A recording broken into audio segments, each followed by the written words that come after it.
Hey, it's Walter Van Dusen. We are downstairs in the garage where I live. I just set up this new rolling interview stand by Studio Titan America. It is very compact when you bring it down.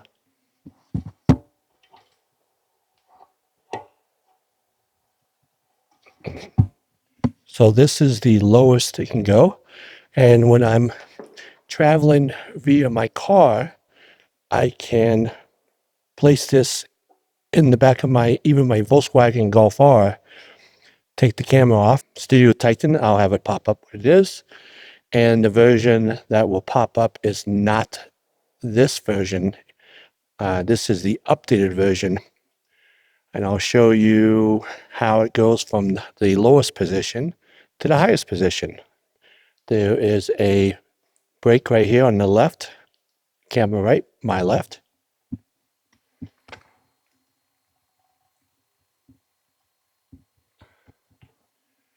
And this is the max height. I am 6 foot, slightly over 6 foot. As you can tell, the top of my FX6 looks like about 6'4". So this is what I'm going to roll around NAB 2025. I'll do a coming in from the left.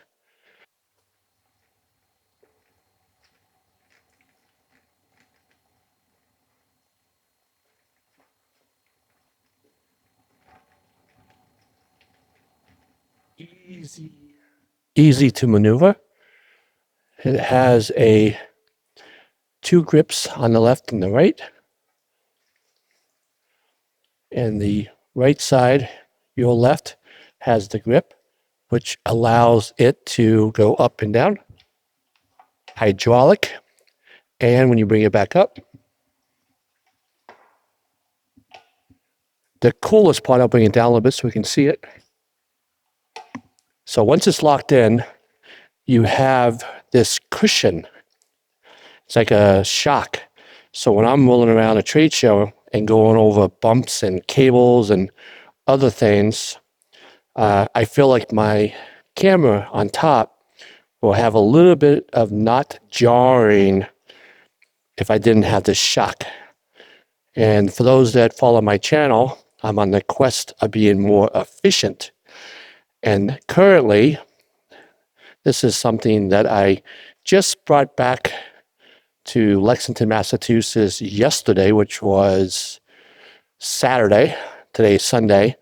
And today I played the role of First AC. First AC, I brought out my FX6. I set it up to be how I would normally have it set up at the trade show. I'm a one-man band, so one of the things that you have to do is you have to hear your audio. So through the Sound Devices Mix Pre 3, I have my Sennheiser headset. This is the HD by Sennheiser, and the reason why I chose this one for my interviews is the earpiece goes up. When I'm talking to somebody, I can hear them speaking, and then when it's time for me to focus on audio, I then can put the right side back in my ears. This is the FX6 with a wide-angle lens. On the bottom, below the lens, is a Shogun Atomos Ultra with a 4 terabyte hard drive. I am using Atomos timecode. My Mix Pre 3 has an Atomos timecode. The Sony FX6 has timecode going into timecode in. And the Shogun Ultra is the generator of the timecode. Over on the FX3, I have a timecode. But when you're doing trade show interviews or multi-camera interviews with audio, it's much more efficient to do the time code instead of doing the clap. And if you're in a busy trade show, you may or may not hear the clapping when you have a camera off in the distance. On the back of the FX6, I am powering via the Gentry. This is a Gentry 22 amp, 290 volt battery. Little lights on the side. Gentry is made in South Korea, and they are officially the only battery that passed the US military standard drop test. There's a series of tests you have to do to pass it, so I trust Gentry batteries, made in South Korea. On the back, I have a tilter plate that has connections, and I have it going directly into power going into the FX6, which is keeping the battery charged up. Something new to the FX6 is Ultra. This is a company called Ultra Bright Camera.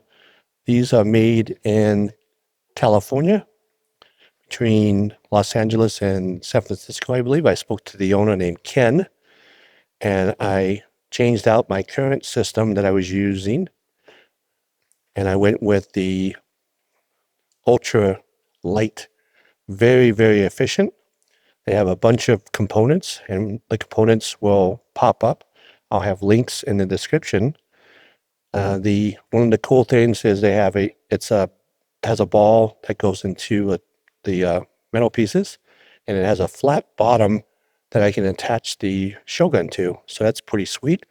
And there's something cool that I was able to connect to the tilter plate to have the Ultra arm away from the camera. So this is not rubbing on the FX6. So I'm able to make adjustments if I want to. But this is something that's really cool that I wanted to showcase, is the new Ultra Light system that's made and designed, manufactured in USA, California. For the video today, as I was just way too excited to put this together and see how my new rolling stand would be for NAB and other shows. And one of the things, as you can see, I'm doing a handheld mic. So the one thing that I always wanted was way to grip my rolling interview stand, and I didn't have that. And once I took this out of the box and started moving around, I immediately knew that I wanted to use this for my main camera at trade shows. And it has a diamond shape or a pyramid shape, so I'm able to take the mic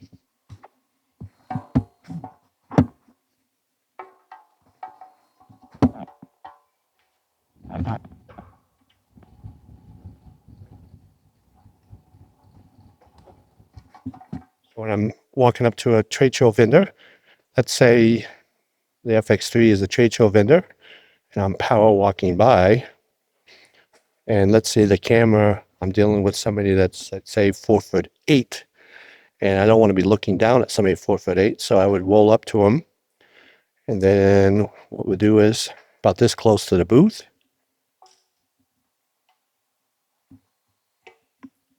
and then I would start the interview and be at their eye level. That's how quick it is. This is my view from the FX3 on a YC Onion Pinita Pro monopod with something new, which is pretty cool. This is the Sony monitor that is native working with the Sony system. So I have a plug, a USB-C plug into the back of the camera. And the cool thing is it's touch focus.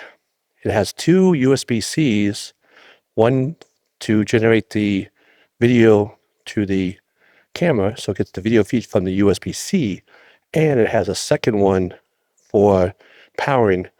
And the coolest thing that I figured out today was I have a USB-C, being powered by the Gentry battery in the back.